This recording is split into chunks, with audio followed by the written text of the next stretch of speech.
What's up, everybody? We've reached the big 4-0 of the Big Five pod. Thank you all for joining us. Once again, I'm your co-host, Kyle Morello, taking a sip of his Broncos cup. Don't know why he still roots for the team. Jake Copestick, how we doing? Yeah, we're doing well. We're doing well. I'll just have you know that I have seen the Broncos win a Super Bowl in my life, and you haven't. But on a more positive note, I know I thought you'd be wearing Knicks stuff because the Knicks had a big win yesterday. They did. Sixers had a blowout win over the Nets. They'll probably end up sweeping them.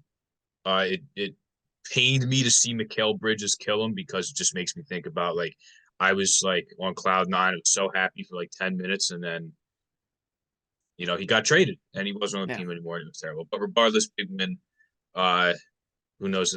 Hopefully they can get by the second round. But great win for the Knicks. Couple of Villanova guys, Yeah. which is amazing. You put Villanova guys on your NBA team. Not too bad. Not usually No. it ends up pretty good. And the Knicks, who have been terrible, actually figured it out.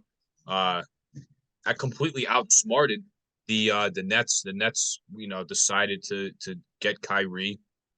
Obviously they had him before, but I texted a friend yesterday and after Brunson had that game, I said, imagine being the Mavericks and you could have just paid Brunson what he wanted. And he I mean, obviously they have Luca, but it was Luca and Brunson that carried them to the Western Conference Finals last year. Yeah. And they said, "Nah, we don't want to pay Brunson." But you gave up a bunch for Kyrie, who's just destroyed every team he's been on the last couple of years. And my Great. my quote was hard to be that. It's like impressive to be that incompetent. Yeah, and usually Because you're look how saying that good he about the is for the Knicks. Knicks. Usually you're saying that about the Knicks, but hey, Yeah, we're turning it progress. around. Progress. This is great. Yes, it was great. Great round one. Not round one. Game one of round one win for the Knicks. Yesterday I had to make a decision, so I went home for the day. Had some stuff to do, and I had to make a decision on what I wanted to wear because it was also Jackie Robinson Day. So I ended up going with the Jackie Robinson jersey with the Knicks hat. So I did have some Knicks representation yesterday. But then just packed the Mets shirt because it's baseball season. We've been over this. But there will be an RJ Barrett jersey worn tomorrow. Nice. So we're gonna see game two in Cleveland. Hopefully some more Villanova guys are propelling us to a victory. Josh Hart was incredible. Obviously Brunson has been incredible all season, but Josh Hart was kind of that glue guy. It's great to see. You'll to see it.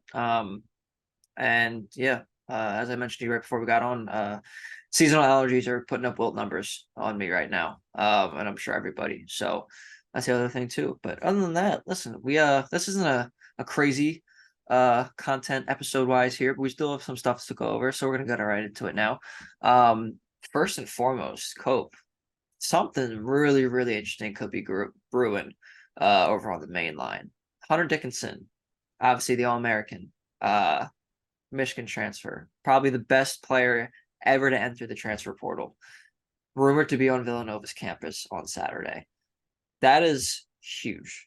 It's absolutely huge. And now I know and correct me if I'm wrong, he played with Justin Moore when they were younger, right? Yes. Yes. Yeah, I did the So math.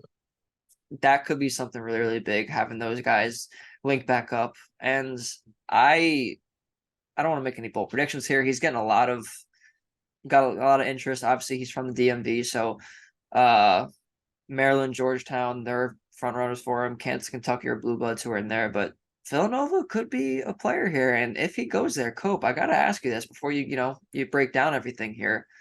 If he goes there with Justin Moore being there, TJ Bamba committing, obviously we went over that last episode. He made it official on Friday. Don't think we need to talk a ton more about that, but if he does go there, are they a Final Four contender?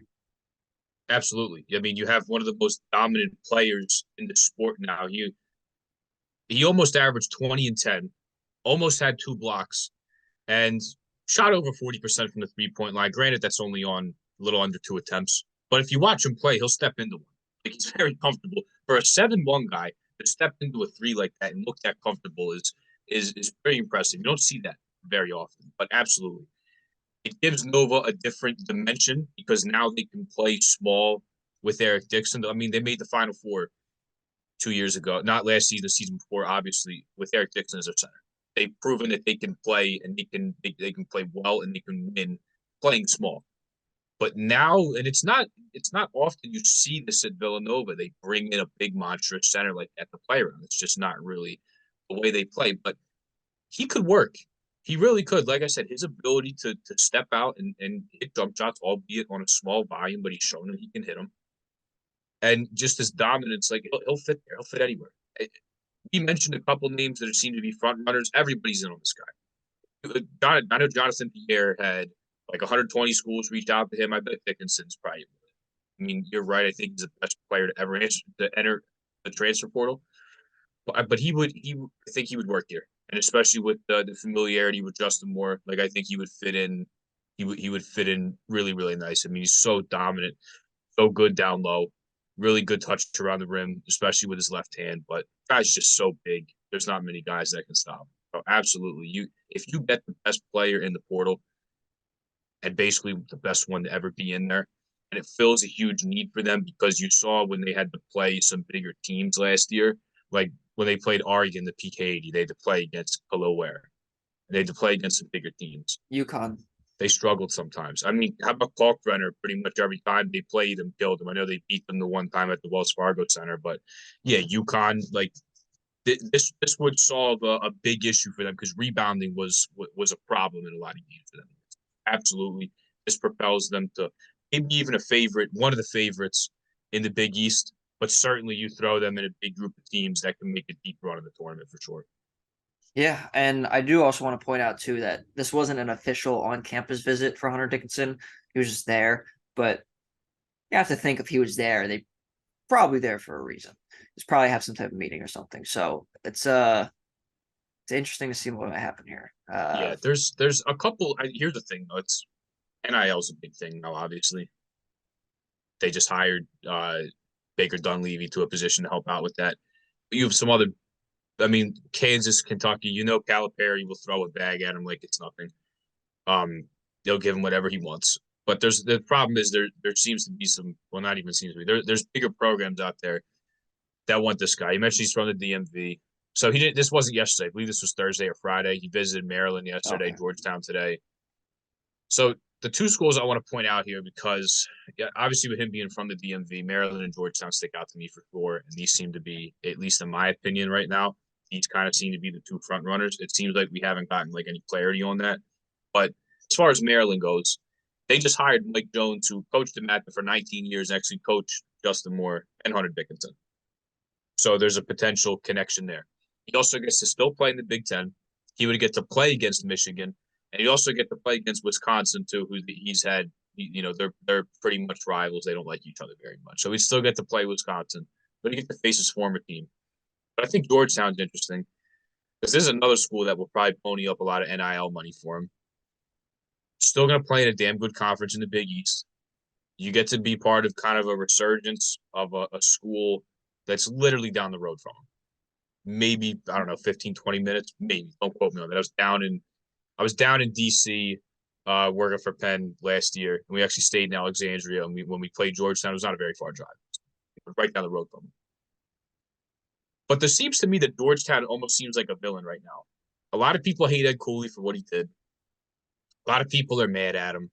He's going to a school that they just kind of seem like, I don't know. They just kind of have, They're to me, they have like, they're a notoriously hated school yeah. just because of like from the Ewing era, and then obviously with the Morning and Mutombo, Iverson too. I mean, they Yeah. were one of the first Biggies like villains So in America.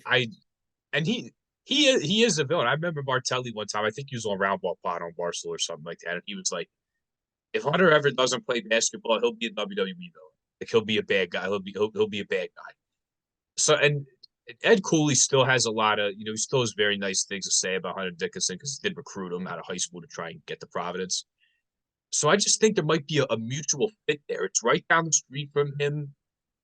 Seems like he had a good relationship with Ed Cooley when he was recruiting, but for a guy who loves playing the role of a villain to go to a place like this and potentially bring Georgetown back to prominence, I think there actually could be something there with Georgetown for sure.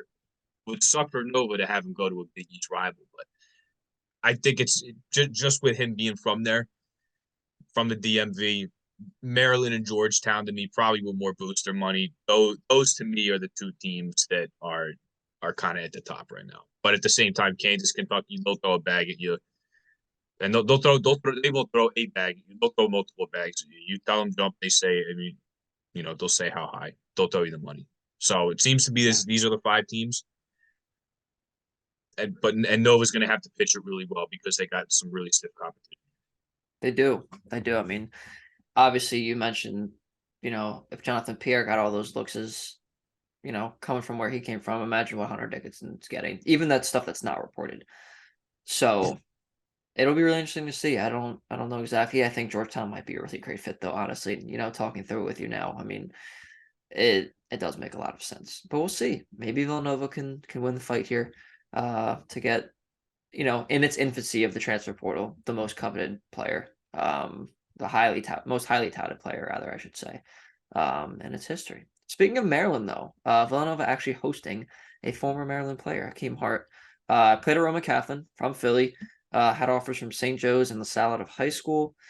Started literally almost every game, 66 out of 67 for Maryland in the last 2 years. He has a COVID year left, so he's looking at Maryland. He's getting a lot of looks from a lot of teams, and I'll let you go over exactly. But how would he fit in Villanova's system here? And do you think a reunion for him in the city of Philadelphia is going to happen? I actually think it will. So first of all, this certainly has a better possibility of happening than Hunter Dickinson coming. Yeah. So he was actually confirmed on campus. It's an This official Dickinson visit. thing, yeah. I was told from somebody I know that maybe this wasn't like a meeting right in the middle of campus for Hunter Dickinson, but there was at least a meeting that took place.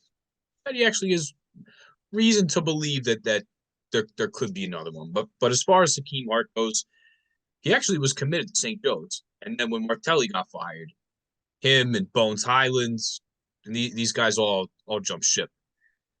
But look, you get a veteran guy. This will be his fifth year in college.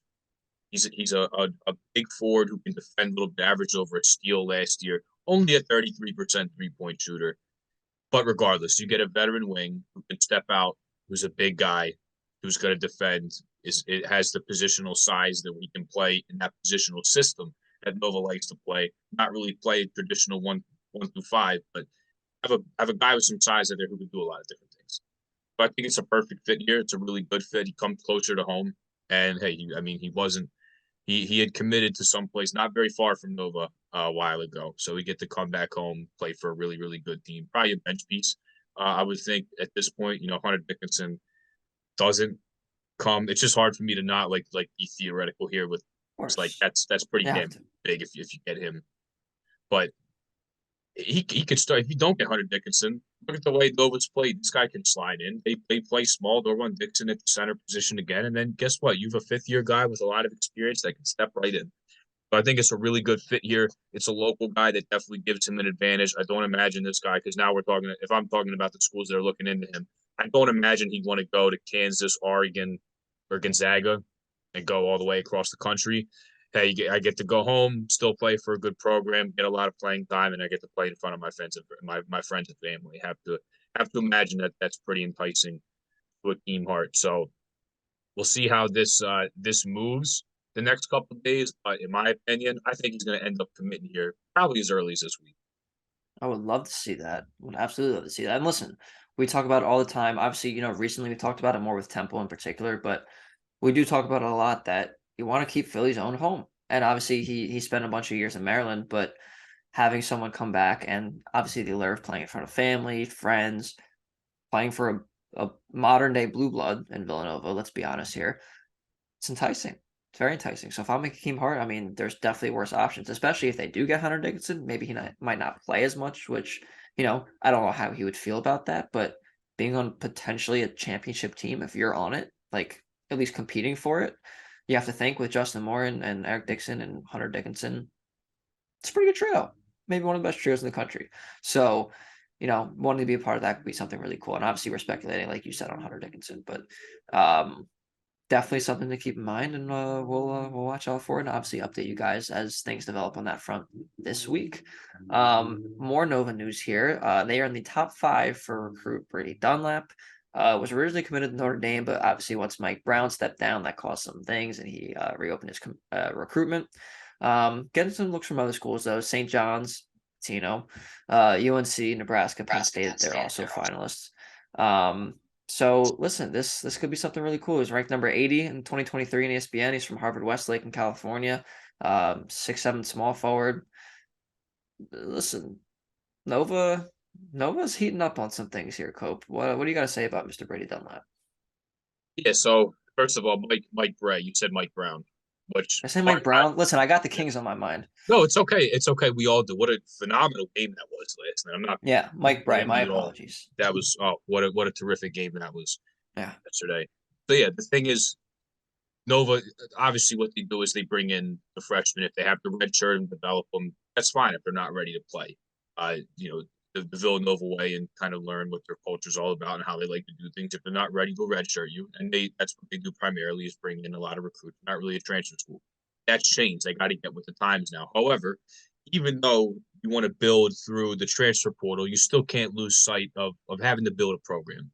And yeah, we can get a grad transfer or we can get a guy to come here for a year or two. But what about trying to get guys to stay here for 3 or 4 years, develop them and sustain the program? You don't always have to go out and get it.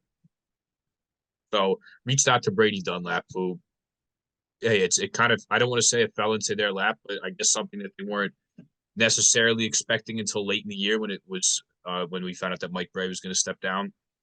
Look, some really good competition here with some of the schools, specifically St. John's and UNC. Nebraska's actually been pulling some recruits, but until I see it from them, I don't really know how seriously I'm going to take them. And then Penn State as well. I really like Mike Rhodes and what he's building there, but again, like he's got to fill that roster. Just about everybody left. He's got a couple of VCU guys there, and that's pretty much it. But 6'7" athletic forward, he can shoot off the bounce a little bit, and he's gonna. You know what? He's a perfect Villanova guy because he's got great size. Shoot it from he's got what they call in the gym range. He can be 3-4 steps behind the 3-point line and knock shots down. You don't have to give him a bunch of space. Relocates well, so guys can find him and pass to him. This seems like a guy that could fit exactly what they're doing. They're going to spread the floor. And they need shooters. And guess what? You got a big guy who can actually get up a little bit. Is a pretty solid athlete that can come in and play for you. Even if he's got to play behind guys and develop, I think this is a really good, almost kind of diamond in the rough guy that they could pick up. So would be a really big pickup for them. You hope he doesn't go to St. John's and goes to another school in the conference because I do think this guy's pretty damn good. And if all he is a damn good 3-point shooter that's 6'7" and can get up there, I'd say that's a pretty good get for me regardless. So, I don't know what his timeline is. However, he said he'd like to get to a visit later this month or early in May. So he will be on campus for sure visiting. It seems like they got a pretty good track record with that. Because if you remember last year when Jay Wright stepped down, they brought all three of their guys, Armstrong, Whitmore, and Brandon Housen, up for official visits. And they said, hey, even though Jay Wright's not here, we still believe in the staff. We still really like it here. My mind was never anywhere else. I just wanted to come up and check things out. So it seems like they got a pretty good track record doing that. So I think if he comes here, hopefully the weather's nice and it's not pouring rain or something when he comes here. But the way they have everything laid out, especially if they're able to get a Hakeem Hart or a Hunter Dickinson commitment, that could ramp things up too if he sees a team that he can play with next year. So good competition here. But I think they actually got a pretty strong chance of Brady Dunlap here. Yeah, seems like it. I mean, the St. John's is definitely. I mean, I don't want to say their toughest competition. Obviously, UNC is, arguably the most historic program in college basketball history. But St. John's, they're just getting anyone. I don't know if you saw they got Naheem Alim today from UConn. Yeah, He's they going to got be going there. two guys from Iona. They're Yeah, starting to heat up. they're heating. Patino's heating up. You can't ever doubt him. But I could definitely see him coming to Villanova. I mean, why wouldn't you? They're, as we talked about with the past two people we just mentioned, they're some of the classic college basketball too. So could definitely see that happening as well. All right, moving on to some of the other teams. We've been talking a lot of Nova right now, but let's move on to some other teams on some recruits and transfer portals and whatnot. St. Joe's and Temple, both in the running for Quante Berry of Providence. Redshirted his freshman year at Providence. He's a 6'4" guard, and I didn't know this place existed, but Cleveland, Tennessee is where he's from. He's recruited by Florida, Maryland, Texas A&M, Virginia Tech, Rhode Island, just to name a few out of high school. Would be a good get for both of these teams, honestly. St. Joe's has a lot of guards, as we've talked about. I guess adding another one who's not experienced yet, but at least has talent that we've seen in high school. Obviously, he redshirted at Providence, but could be something really good for them. And Temple, in a rebuilding program, who lost some guys, obviously Caleb Battle, Damian Dunn, to the transfer portal. Getting someone like Quante Berry, who has talent and was recruited by some pretty big schools, could be important here. So what do you say, at least in terms of two Philly schools, which one do you think he would fit better at, and which one do you think has the most realistic chance of landing him? I would say Temple, and the only reason I say that is St. Joe's only has one more scholarship open this year, so he would basically fill their recruiting class, and they could shut the door on this year and then other attention on the years in the future. But he's also going to be they're bringing in five freshmen that I think are going to, if they're not good players this year, are going to be very good players in the future. And Priest, Sandoko, and Finkley and Sean Simmons, who redshirted, and Xavier Brown, like these guys are going to play right away for the most part. Sear Haskins, I think he will play. The only problem is like they're going to have a lot of guys in front of him, and I think that's the one thing that maybe deters Quante Berry here is there's five players that they really want to build the program with that he's coming in the same class. They have a bunch of other guys ahead of them that are going to play and that are going to contribute. It's a very balanced roster right now with St. Joe's is, Cam Brown, a fifth year, and then they have guys sprinkled down in different classes. But I think that's maybe the deterrent for Quante Berry. You go to Temple right now, they need a backup to Highschool Miller. There's a guy who's already redshirted. Seems like he's ready to go right now, and I think he'd fit him. He's a 6'4" point guard, shifty. He's quick. He can get to the rim and shoot it a little bit. And guess what? If you want to play fast, you want to get up and down and shoot threes. This sounds like your guy Adam Fisher and Quante Berry, but he'd be able to play a lot more at Temple. It's just strictly a numbers game right now, and not really much to say about that because, like I said, St. Joe's is building really really well here. They have a bunch of guys sprinkled across a bunch of different classes that are going to play. But Temple, obviously, in a bit of a rebuild, still need to fill a lot of roster spots and need to fill it quickly with guys that are going to play. They're still waiting for an announcement on Zach Hicks too, and if he's gone, then you just had a lot of minutes open up for somebody else. And obviously, a 6'4" guard is not going to take Zach Hicks's minute, but you want to play more. It seems like it's a style that could fit a guy this play. Temple certainly is the choice here for me if I'm Quante Berry, strictly on a number standpoint. Yeah, absolutely. And kind of like you just mentioned, just Temple needs talent. They just need guys there. They need bodies. They've lost a lot. They're in a rebuilding phase, like you mentioned too. It would make a lot of sense. And, you know, playing behind someone like Heisier Miller is not the worst thing in the world. Who definitely has some experience now and is a talented guard himself. So we shall see. Speaking of Temple and guards, and St. John's a little bit from earlier too. Temple's interested in former St. John's guard Dylan Adaiwusu. Was a good piece for them last year. Averaged a little under 10 points a game, shot a little over 35% from three in his last 2 years, actually. So can stroke a little bit from range. Also averaging 1.6 steals a game last year, so he's not too bad on the defensive end as well. What can you tell me about his recruitment? And do you think he's going to choose Temple, or is he getting looks from other places? So he is getting looks from other places. Again, they just need guys that are gonna come in here and fill a bunch of spots that they have open. Listen, I didn't I you heard me talk all this year. I don't love the St. John's team. I don't love the way they played under Mike Anderson. Very helter skelter if somebody slowed them down. They want to play a track and meet game and just create havoc and get easy buckets and run and use their speed, their depth, and their athleticism and their size to come at you. And although I don't love the style of play, it seems like the way Adam Fisher, at least there's some similarities here that he wants to play fast. He wants to put up a lot of threes. Well, guess what? This guy put up a lot of threes when he was in there. He was getting them up, and he actually hit him at last couple of years, creeping up toward 40%. So you want to he's a big stocky point guard, 6'4", 235. I mean, he's I don't want to use the term built like a linebacker because I feel like everybody uses that, but he is. I mean, this is a really it's a really really big dude. Uh, you're not going to bully him. You're not going to just bump at him and get by him. He's a big dude that's going to keep the ball in front of him and be active and create some events on defense. So if he's nothing more than a guy who's going to create turnovers and is going to put up threes for you and knock them down, that sounds like an Adam Fisher player to me. He's got some other offers. I believe he visited Seton Hall or at least is going to soon.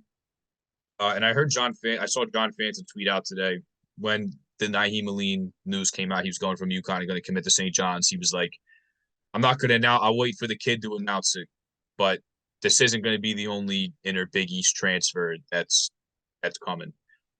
I don't think he would put out a tweet like that if it was Dylan Adewusu who started a handful of games for St. John's. Me personally, I think it's not that I'm like Nostradamus here because I think this is pretty Of much out course. there.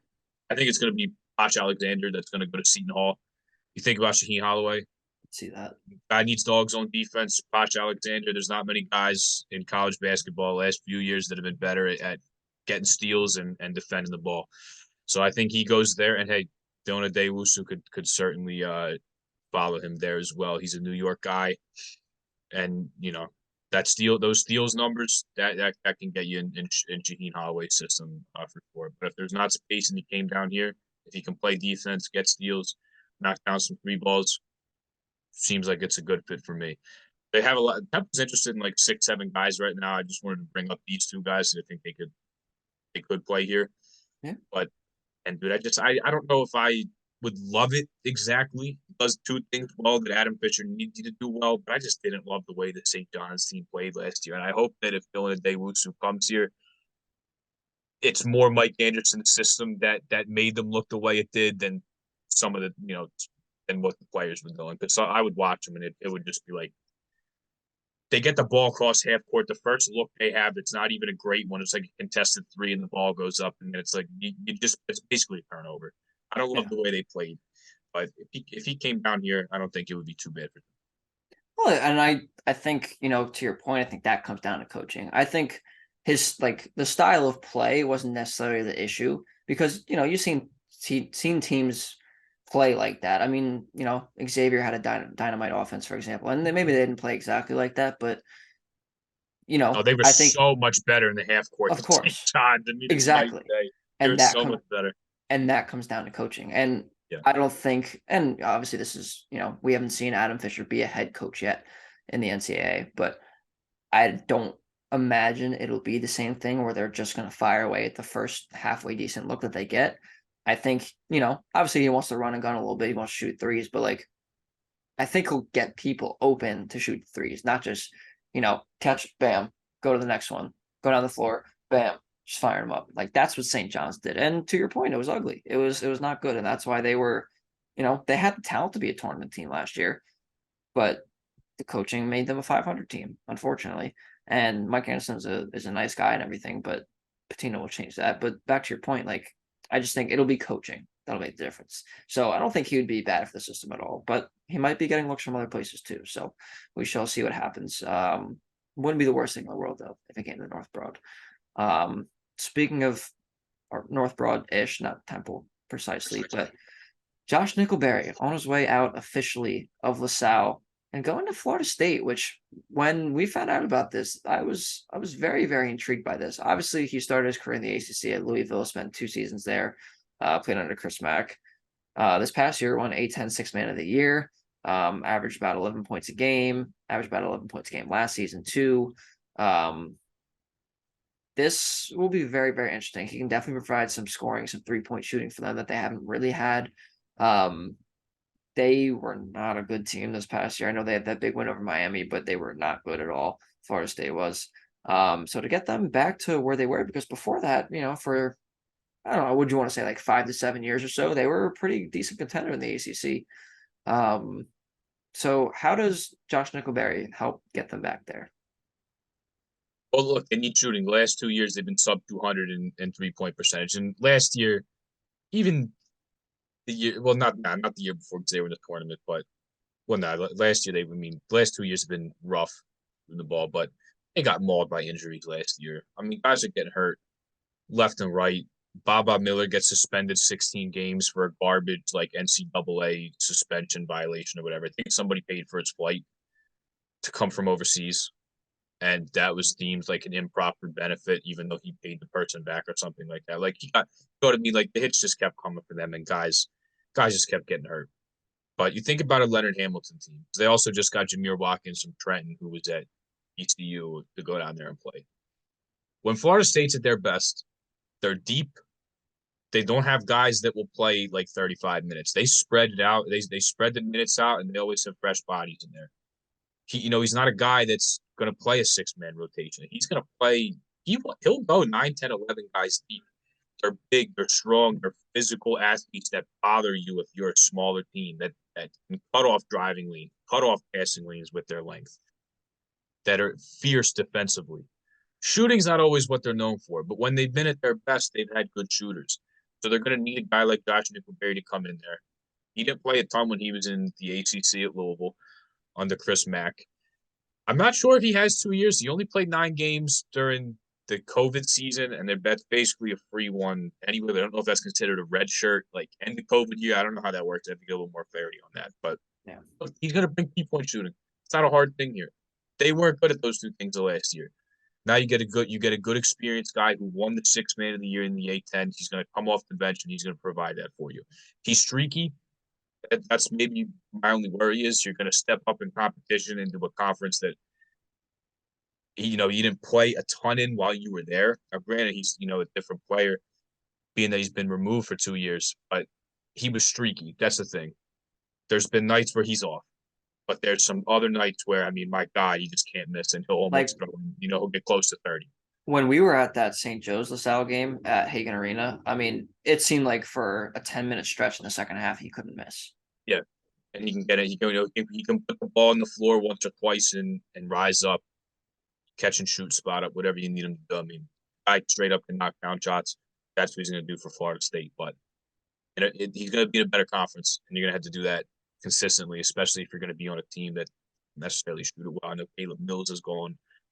So they're going to need him to shoot threes. That's what it is. But this is also a big loss for LaSalle because on nights where some guys struggled in the starting lineup, usually it was like, hey, if the starters aren't doing well, Nickelberry stepped up. And then even if the Nickelberry had an off night, it seemed like the starters could pick him up. Big loss, though. I mean, you lose your 6th man, you lose one of your best 3-point shooters. That's big. And LaSalle this year, they don't have Mamadou Ducouré out of eligibility. The Drame twins are both at Duquesne right now.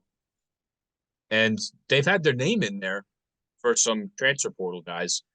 They just haven't got any commitments yet. So they're going to have to start filling out their roster now. Now they need another shooter, losing Josh Nickelberry. And they certainly need some size with the Drame twins. Gave you a small ball option when you put one or both of them in a double trouble on the floor. And then obviously you lose a guy in Mamadou Ducouré who he almost reminded me of like a buffer.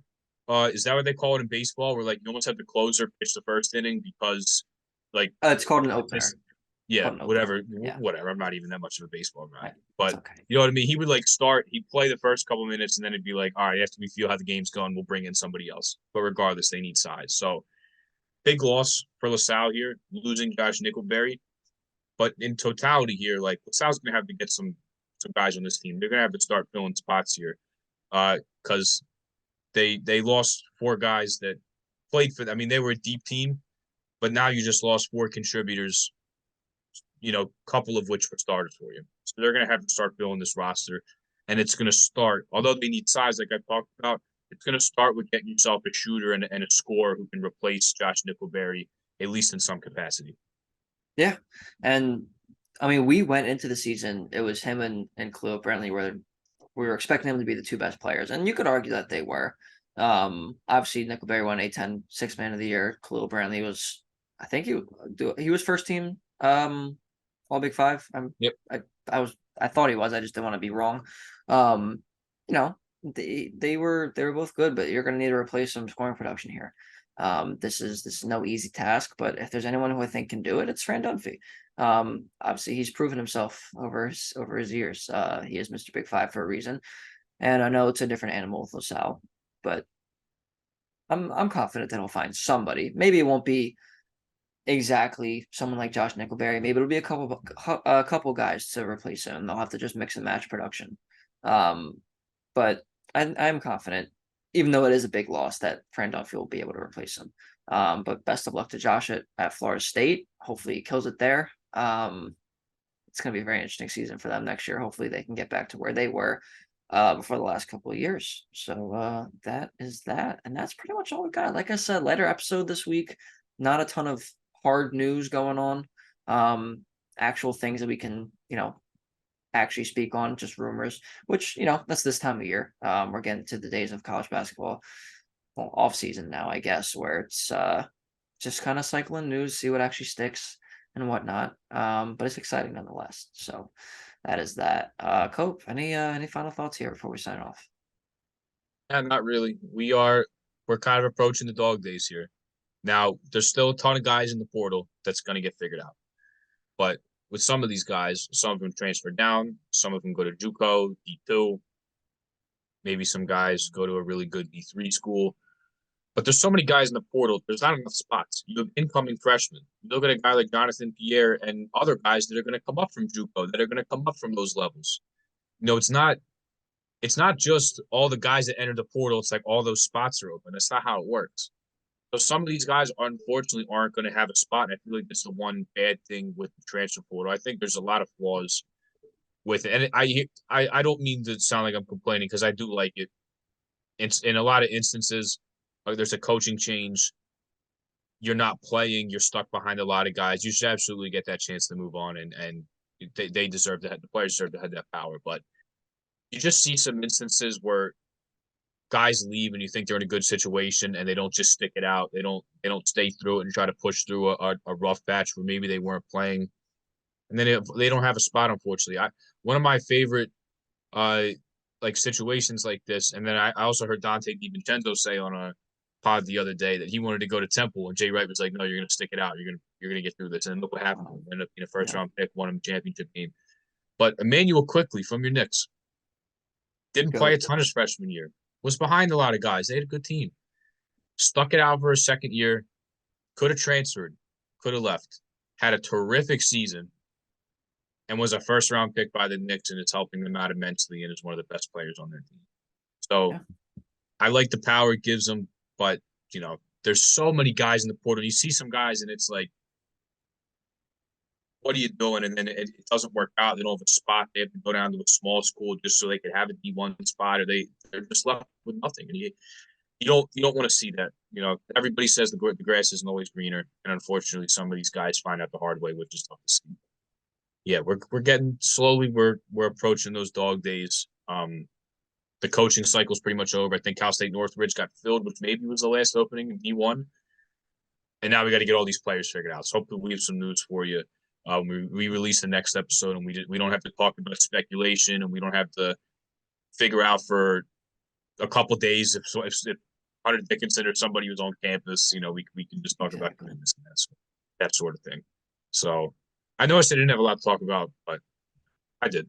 Yeah, Sorry. that's okay. No, listen, there's always a lot to talk about college basketball. Yeah, I mean, even to your point, real quick about the transfer stuff. I think the most famous, probably recent memory transfer just in college sports, on both sides of the example is Jalen Hurts. I mean, he was the starter for 2 years, I think, on the Alabama team, led them to a national championship game, got replaced by Tua at halftime. They won. Tua was the quarterback throughout the next year, and they were either undefeated or had one loss. I can't remember exactly. And then I think they're undefeated down to Georgia in the SEC championship game. Tua comes out. Hurts comes in. They don't win that game if Tua finishes the second half. Hurts gets them the SEC championship. Ultimately, they end up losing to Trevor Lawrence and Clemson in the national championship game that year. But then he transfers to Oklahoma. He succeeds Baker Mayfield. No, he succeeds Kyler Murray. I'm sorry. Second round pick, made a Super Bowl this year with the Eagles. Was an MVP. Arguably would have won the MVP if he didn't get hurt the last couple games, three I think you games. should have anyway. I think he should have. I absolutely agree. It was the both sides. He stuck it out. He could have easily transferred after that national championship game because the writing was on the wall that Tua was going to be the starter. But he stuck it out. And then once he got the last year eligibility and Kyler went to the draft, it was a perfect fit for him with Lincoln Riley. And he ended up, obviously, he's had a lot of success right now. So it works both ways. And like you said, the grass is not always greener. It's about finding the right situation. And that's it's a slippery slope of the transfer portal. But overall, I think the transfer portal is a good thing. Because if coaches can move at the blink of an eye, I think the players should be able to too. Absolutely. So yeah, and that's all we got for this one. Thank you guys so much for tuning in and checking us out. As always, make sure you like, subscribe on our YouTube. Make sure you follow us on Instagram and Twitter at Big Five Pod. And of course, make sure you check out our audio only versions on Apple Podcasts and Spotify. A lot more to come this offseason, a lot of things happening. Hopefully, we get some actual news and not speculation, as you mentioned, Cope, for next episode. But until then, we will see you next time.